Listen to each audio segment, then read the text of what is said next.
குலசேரப்பட்டினம் தசரா திருவிழாவில் சுடலைமாட சுவாமிக்கு வேடம் அணிவது எப்படி? சுடலைமாட சுவாமி வேடம் போடும்போது கவனிக்க வேண்டிய விஷயங்கள் என்னென்ன அப்படிங்கிற பற்றி தான் எனக்கு தெரிஞ்ச விஷயங்களை உங்களோட பகிர்ந்துக்கிறேன். உங்களுக்கு தெரிஞ்ச விஷயங்களை கமெண்டில் சொல்லுங்கள், எல்லோருமே தெரிஞ்சுக்கிடட்டும். சுடலைமாட சுவாமி வேஷத்துக்கு மற்ற வேடங்களுக்கு மாதிரி நிறைய பொருட்கள்லாம் வாங்க தேவையில்லை. குறிப்பிட்டு ஒரு 4-5 பொருட்கள் தான்.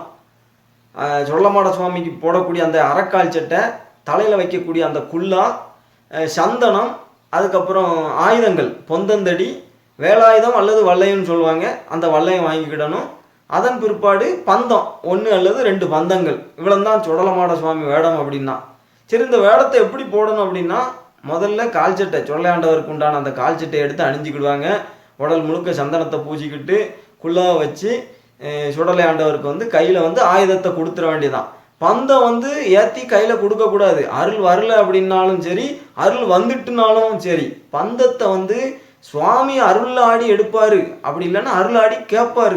அப்பந்தான் பந்தம் கொடுக்கணுமே தவிர நம்மளாவே சரி சாமி வேஷத்தை போட்டு விட்டாச்சுல்ல, பூசை வைக்கும்போது தான் அருள் வருமென்னு சொல்லி பந்தத்தை ஏற்றி சாமிக்கு கையில் கொடுத்துடக்கூடாது. பந்தம் ஏற்றினாலுமே பறையில் ஒரு பக்கம் இருந்து எரிஞ்சிக்கிட்டு தான் இருக்கணுமே தவிர சாமி கேட்டால் தான் பந்தத்தை கொடுக்கணும். ஏன்னா பந்தம் எடுத்து ஆடுறது அப்படிங்கிறது லேஸ்பட்ட காரியம் கிடையாது. அது அக்னி. அந்த அக்னி அவராத்தான் எடுப்பாரை தவிர நம்ம சாமி கையில் கொண்டு இருந்தாங்க, அந்த பக்தர் மாலை போட்டிருக்க பக்தர் கையில் கொண்டுட்டு இருந்தாங்க அப்படின்னு கொடுத்துட்டு இருக்கக்கூடாது. நம்ம வேடம் போடக்கூடிய பக்தர்கள் கவனிக்க வேண்டியது அப்படின்னு பார்த்தீங்கன்னா, நம்மள நிறைய பேர் சுடலை ஆண்டவர் அப்படின்னு சொன்னால் எல்லா வேஷத்தை போல இது ஒரு வேஷம் அப்படின்னு நினச்சிக்கிட்டு ரொம்ப ரொம்ப குறைவா வெறும் 11 நாட்கள் விரதம் இருக்கக்கூடியவர்கள்லாம் இருக்கிறாங்க. தயவு செய்து அந்த மாதிரி செய்யாதீங்க. சுடலை ஆண்டவர் காளிக்கு நிகரான வேடம். பெரும்பாலான தசரா குழுக்கள்லாம் பார்த்தீங்கன்னா காளிச்சாமிக்கே சுடலை ஆண்டவர் தான் அருளை இறக்குவார். அந்த இடத்துல இருக்கிறாருன்னா அந்த பக்தர்கள் அந்த அளவுக்கு சுடலை ஆண்டவருக்கு விரதம் இருந்திருக்கிறாங்க.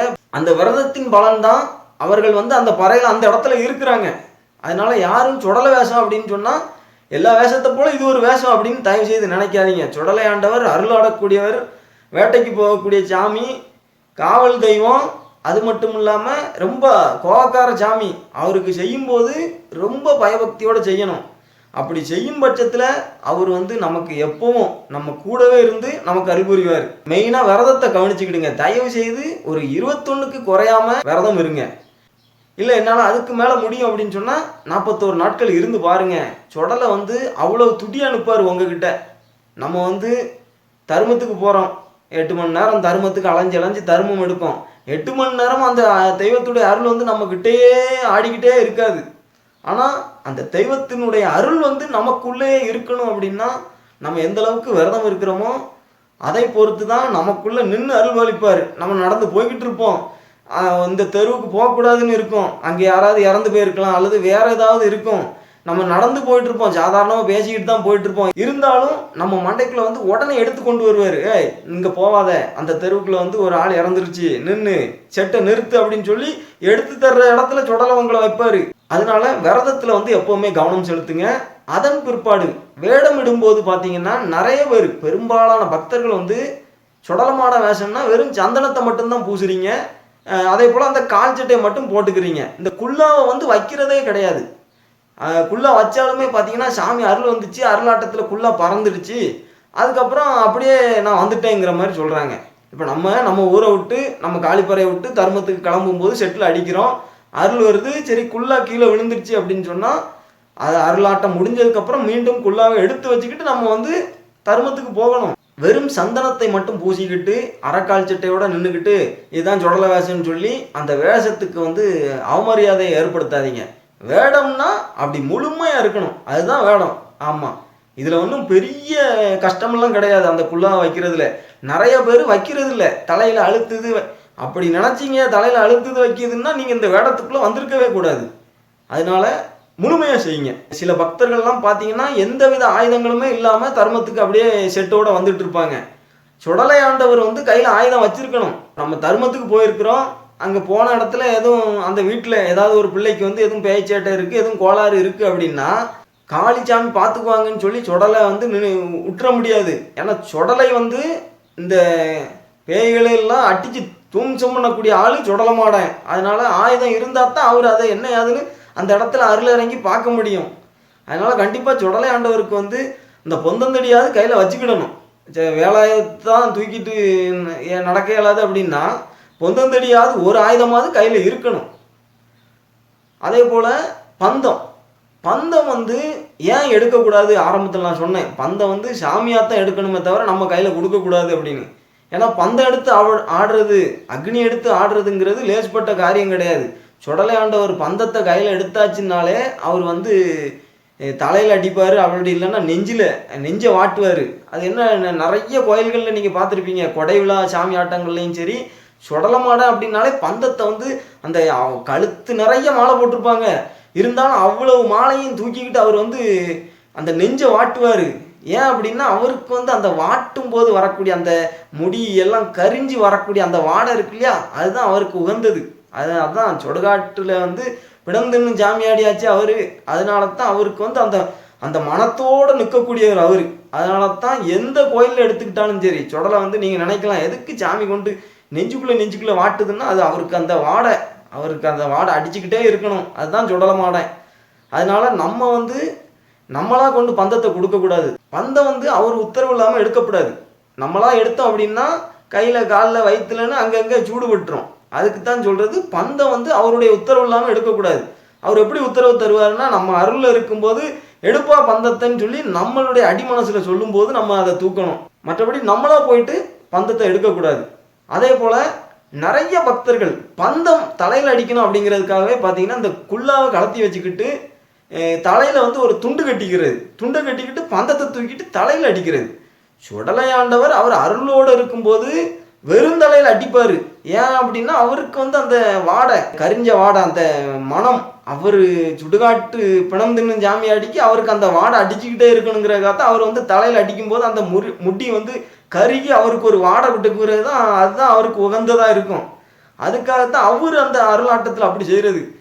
சில பக்தர்கள் வந்து நம்ம மேலே சுடலை வந்து பயங்கரமாக ஆக்ரோஷமாக இறங்குறாருங்கிறத மற்றவங்களுக்கு காட்டணுங்கிறதுக்காகவே இந்த மாதிரிலாம் தலையில் வந்து துண்டை கட்டிட்டு அடிக்கிறீங்க.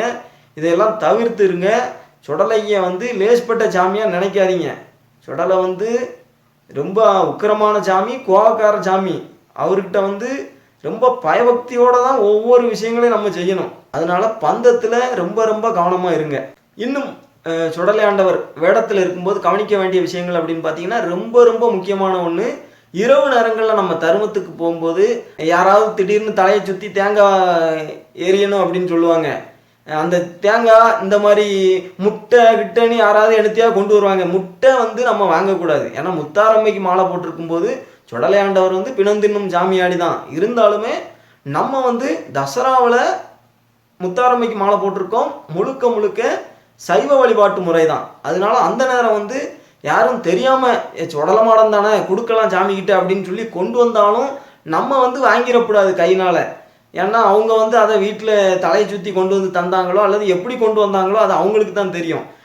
அவங்க அப்படி முட்டையோ அல்லது வேற என்னதும் கொண்டு வந்தாலும் கூட தேங்காவை சுற்றி தான் வாங்கணுமே தவிர, அப்படி வாங்கக்கூடிய தேங்காய்களை பொறுப்பாக சுடலை மாடம் வந்து அவர் சொல்லுவார், எப்போ அந்த தேங்காயை கொண்டு முச்சந்தியில் உடைச்சிட்டு போயிரு. அப்படி இல்லைன்னா நம்ம ஒரு ஊரில் தர்மம் எடுத்துகிட்டு இருக்கிறோம், அந்த ஊரில் வந்து ஊர் கிழக்கு கரையில் ஒரு சுடலை கோயில் இருக்குப்பா, அந்த இடத்துல நீ தர்மத்துக்கு வரும்போது இந்த இடத்துல உடச்சி விட்டுரு அப்படின்னு சொல்லி அவர் நமக்கு சொல்லிடுவார். அதை அங்கேயே முடிச்சு விட்டுருணுமே தவிர அதை நம்ம செட்டு வரைக்கும் கொண்டு வந்துடக்கூடாது. அது வந்து கவனமாக இருந்துக்கோங்க. ஏன்னா அதில் வந்து நம்ம ஒரு தேங்காய் தான் நினைப்போம், அந்த தேங்காவுக்குள்ளே என்ன சேட்டை இருக்குங்கிறது சுடலைக்கு தான் தெரியும், சுற்றினவங்களுக்கு தான் தெரியும். அதனால் அதை வந்து ரொம்ப ரொம்ப கவனிக்க வேண்டிய விஷயம். மற்றபடி சுடலை வேடத்திற்கு சந்தனத்தை பூசி கால் சட்டையை போட்டு குள்ளாக வச்சு ஆயுதத்தை ஏந்துனா போதும், இதுதான் சுடலை வேடம். ஆனால் இதை கூட சில பக்தர்கள் சரியாக செய்ய மாட்டாங்க, அலட்சியப்படுத்திடுங்க. தயவு செய்து சுடலை ஆண்டவரை அலட்சியப்படுத்தாதீங்க. அவர் வந்து அள்ளி கொடுக்கும் தெய்வம். சுடலை வேஷத்தை லேஸ்பட்ட வேஷமாக நினைக்காதீங்க. சுடலை மாடன் நம்ம எல்லாம் காக்கும் காவல் தெய்வம். அவருடைய அருள் வந்து நமக்கு இருக்குது அப்படின்னா அது பெரும் பாக்கியம், அது எல்லாத்துக்கும் அமைஞ்சிடாது. அதனால சுடலை வேஷத்தை தயவு செய்து அலட்சியப்படுத்தாதீங்க, முழுமையாக திருப்தியாக செய்யுங்க. அதே போல் சுடலைக்கு செஞ்ச பிறகு தசரா செட்டில் வந்து நம்ம சுடலை வேடம் போடுறோம், நல்ல அருள் வருது. ஆனால் நமக்கு செட்டில் வந்து அந்த பிரதானமான ஒரு முக்கியமான இடம் இல்லையே, எதுனாலும் காளிகிட்ட தானே கேட்குறாங்கன்னு சொல்லி சுடலையிலேருந்து டக்குன்னு காளிக்கு மாறுறதை தயவு செய்து விட்டுருங்க. நம்ம வந்து ஒரு லேடிஸ் வேஷம் போடுவோம், போலீஸ் வேஷம் போடுவோம், குரங்கு வேஷம் போடுவோம், இப்படியே வருஷத்துக்கு வருஷம் அல்லது 3 வருஷத்துக்கு ஒருக்கா மாற்றிக்கிட்டே இருப்போம். அது வேற.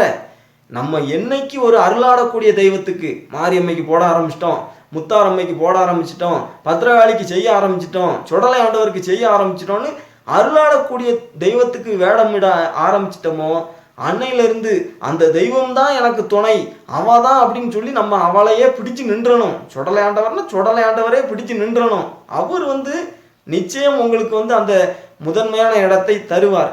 அதனால வேடத்தை வந்து சுடலைக்கு போடக்கூடியவர்கள் அடுத்த வேடத்துக்கு போகாதீங்க. சுடலன்னு இல்லை, அருளாடக்கூடிய தெய்வத்துக்குள்ள வந்தாச்சுன்னா அடுத்த வேடத்துக்கு போகாதீங்க. ஒரே தெய்வத்தை அப்படியே தொடர்ந்து செய்யும்போது அந்த தெய்வம் வந்து நமக்கு மேலும் மேலும் செல்வ செழிப்போடு நலமோடு வளமோடு வாழ வைப்பார். நன்றி, வணக்கம். இனிய தமிழோடு உங்கள் சிவா.